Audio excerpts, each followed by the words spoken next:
सुप्रभात बच्चों। कल की वीडियो के माध्यम से हमने माता के अंचल के पाठ का कुछ भाग पढ़ा था और उससे पता चला कि लेखक जो हमारे शिव पूजन सहाय हैं उनके बचपन की गतिविधियों का वर्णन इसके माध्यम से किया गया।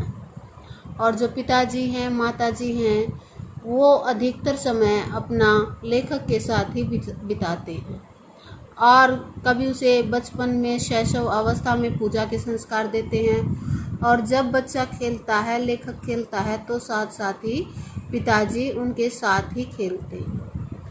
अब खेल पिता के संग वो खेलते थे। ये कल करवाया था हमने, लाड प्यार से भोजन करना। तो लाड प्यार से भोजन करना यानी कि माता लेखक को खाना खिलाती है। लेखक हंसते खेलते हुए अपने पिता के साथ ही भोजन किया करता था, क्योंकि ज़्यादातर समय लेखक का अपने पिता के साथ ही बीतता था।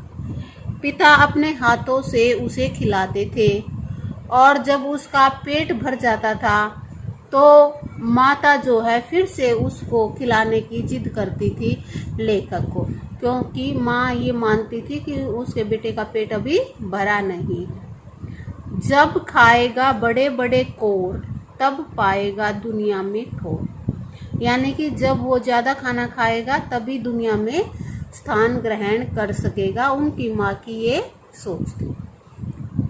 फिर वो अपने पति को कहती है कि आप मर्दुए बच्चों को खिलाना क्या जाने, यानी कि मर्द होते हैं जो वो बच्चों को खिलाना नहीं जानते, ये कार्य माँ ही कर सकती है।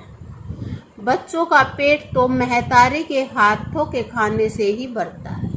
महतारी होता है माता, अपनी माँ के खाने के हाथों से ही बच्चे का पेट भरता है। फिर लेखक की माँ क्या करती है, दही भात सान कर तोता, मैना, कबूतर, हंस, मोर आदि के नाम लेकर उसे खिलाती चली जाती है कि ये तोते के नाम से खाओ, मैना के नाम से खाओ, कबूतर के नाम से, हंस के नाम से या मोर के नाम से।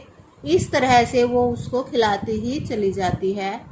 और उसके बाद फिर क्या करते हैं, भोलानाथ यानी कि लेखक रस्सी से बंधा लकड़ी का घोड़ा लेकर गली में खेलने निकल पड़ते हैं। उस समय बच्चों के खेल यही होते थे। और कभी कभी तो माँ उसकी ज़बरदस्ती उसके सिर पर चुल्लू भर कड़वा तेल डाल देती थी, यानी कि तेल की मालिश उसके सिर में करती थी। लेखक रोता था, छटपटाता था, परंतु मैया उसकी नाभि तथा माथे पर बिंदी लगाकर, चोटी गूंथकर, उसमें फूलदार लट्टू बांधकर और रंगीन कुर्ता टोपी पहनाकर ही भेजती थी। लेखक रोते सिसकते हुए माँ से छूट पाता था। तो इस तरह से जो है माँ अपने बच्चे की देखभाल करती है, उसको नहलाती धुलाती है, फिर उसकी चोटी गूंथती है, उसकी नाभि में तेल लगाती है और उसके सिर पर कुर्ता टोपी पहनाकर फिर उसको गली में खेलने के लिए छोड़ती है। फिर तरह तरह के खेल भोलानाथ के समय में कैसे खेल खेलते थे, रोते सिसकते हुए। फिर रोता है भोलानाथ जब उसकी माता उसको नहलाती धुलाती है। फिर अपने साथियों का झुंड खड़ा मिल जाता था तो वो सिसकना ही भूल जाते थे, क्योंकि उनका ध्यान खेल तमाशे करने में लग जाता था।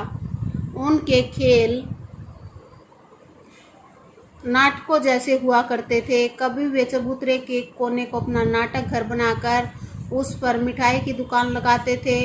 उस दुकान में कागज का चंदोआ ताना जाता था। ढेले, पत्ते, गीली मिट्टी और ठिकरी से मिठाइयाँ बनती थी। इन मिठाइयों के ही वे खरीदार होते थे, वे खुद ही दुकानदार होते थे और बाबूजी भी उनके इसी खेल में शामिल होते थे। तो बच्चों, अगला भाग हम आगे की वीडियो के माध्यम से करेंगे। धन्यवाद।